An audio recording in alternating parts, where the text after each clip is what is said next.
സാത്താന്റെ രാജ്യം നമുക്കെതിരെ പ്രവർത്തിച്ചുകൊണ്ടിരിക്കുകയാണ്. നമുക്ക് ഉപദേശം നൽകുന്ന കർത്താവ് നമ്മുടെ ഏറ്റവും നല്ലതിലേക്ക് നമ്മളെ ഉപദേശം തന്ന് കൊണ്ടുപോകാതിരിക്കാൻ സാത്താന്റെ സാമ്രാജ്യം പരിശ്രമിച്ചുകൊണ്ടേയിരിക്കും.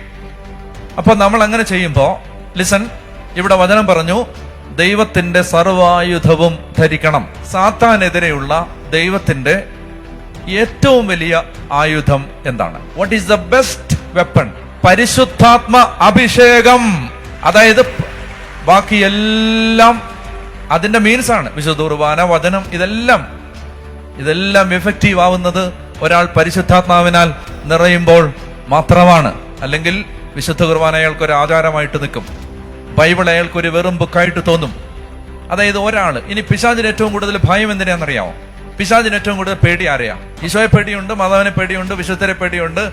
എന്നാൽ ഈ മനുഷ്യരിൽ പിശാചിന് പേടിയുള്ളത് പരിശുദ്ധാത്മാവ് നിറഞ്ഞ ഒരു മനുഷ്യനെയാണ്. മനസ്സിലാവുന്നുണ്ടോ? പിശാചിന് ഏറ്റവും കൂടുതൽ ഭയം അഭിഷേകം നിറഞ്ഞ, പരിശുദ്ധാത്മാവ് നിറഞ്ഞൊരു വ്യക്തിയാണ്. കാരണം പരിശുദ്ധാത്മാവിനെ കൊണ്ടാണ് ഈശോ പിശാചിനെ ബഹിഷ്കരിക്കുന്നത്.